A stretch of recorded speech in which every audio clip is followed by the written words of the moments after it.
Hello, welcome to Biograde TV. If you are new here, please subscribe and turn on the notification so you don't miss our next video. Biography of Nnamdi Azikiwe. Nnamdi Azikiwe was born in Niger State, Zungeru, on November 16, 1904 to his parents, Obed Idom Chukwuemeka Azikiwe and Rachel Chinwe Azikiwe. His father was a native of Onye Onitsha, a clerk in the British administration of Nigeria. He is popularly known as Zik. Growing up, the young Zik learned Hausa. His proficiency in Hausa was excellent, being that Hausa was a regional lingua franca in Niger State. His father was concerned about his proficiency in Hausa and not in Igbo. For that reason, he was sent to Onitsha in 1912 to live with his grandmother and aunt to enable him learn Igbo and his culture.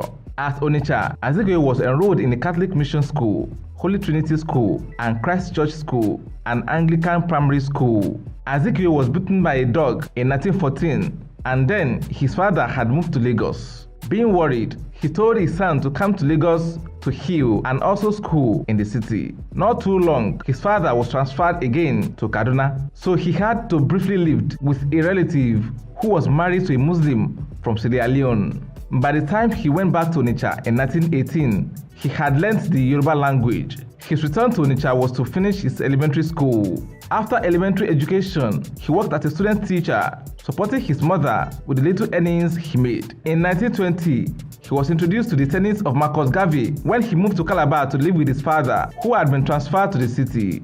There, he began his secondary education at Hope Waddell Training College. As the years went by, he bought into the ideology of Garveyism, which became an important part of his nationalistic rhetoric.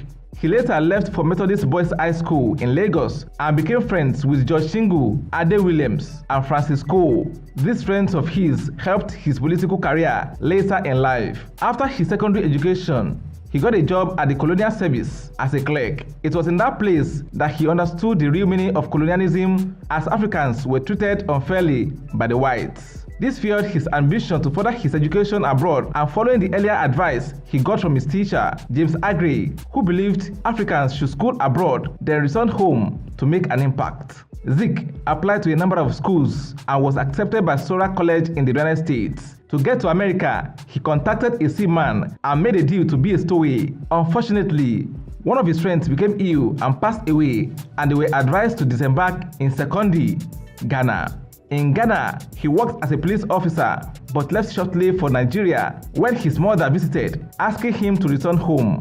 He returned, and his father was willing to sponsor his trip to America. Zik got to America in 1925, where he attended several schools and earned many degrees. Notable among them were bachelor's and master's degrees from Lincoln University in Pennsylvania. In 1934, he returned to Ghana, where he founded a nationalist newspaper and mentored Kwame Nkrumah, who later became the first president of Ghana. In Ghana, he also became active in politics. He started with Nigerian Youth Movement, and he was the founder of the National Council of Nigeria and Cameroons, NCNC. But just like Awolowo's Action Party identified more with the western part of Nigeria, NCNC did with southern Nigeria. In 1948, on the platform of NCNC, Azikiwe was elected to the Nigerian Legislative Council and later served as Premier of the Eastern Region from 1954 to 1959. In 1959, he led NCNC to important federal elections, which preceded Nigeria's independence. Zik formed a strong alliance with the Northern People's Congress (NPC). Its leader, Abubakar Tafawa Balewa, following the country's independence, became Prime Minister, while Zik became President of the Senate, Governor General, and later President. By the time the Civil War started in the 60s, Azikiwe threw his weight behind the Igbos, traveling to nations to garner support for Biafra Republic, but after noticing the hopelessness of the fight, he turned his allegiance to the federal government. In 1979, after Olusegun Obasanjo returned the government to civilian rule, Zik ran for president as the candidate of a newly formed Nigerian People's Party (NPP), but he lost. Following the 1983 elections, there was an unofficial coalition of parties known as Progressive Parties Alliance (PPA). This coalition, unable to agree on one presidential candidate, fielded two: Azikiwe representing the NPP and Awolowo representing Unity Party of Nigeria. Both of them lost. Azikiwe died in 1996 in Enugu at the age of 91. Zik is an important part of Nigeria's history and politics. He was among the few that fought for the independence of Nigeria. What do you think about Zik's contribution to Nigerian politics? Let's know in the comment section. Please like this video, share and subscribe to our channel.